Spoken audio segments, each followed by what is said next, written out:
என் பலனாக கிறிஸ்து இருப்பதினால் எந்த பயமும் எனக்கு இல்லையே.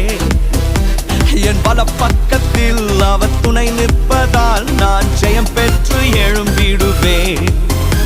என் பலனாக கிறிஸ்து இருப்பதினால் எந்த பயமும் எனக்கு இல்லையே. என் பல பக்கத்தில் அவர் துணை நிற்பதால் நான் ஜெயம் பெற்று எழும்பிடுவேன். எல் ஷடாய் என் தெய்வமே, எல் ரோயி என் தகப்பனே, யெகோவா என் ராஜனே.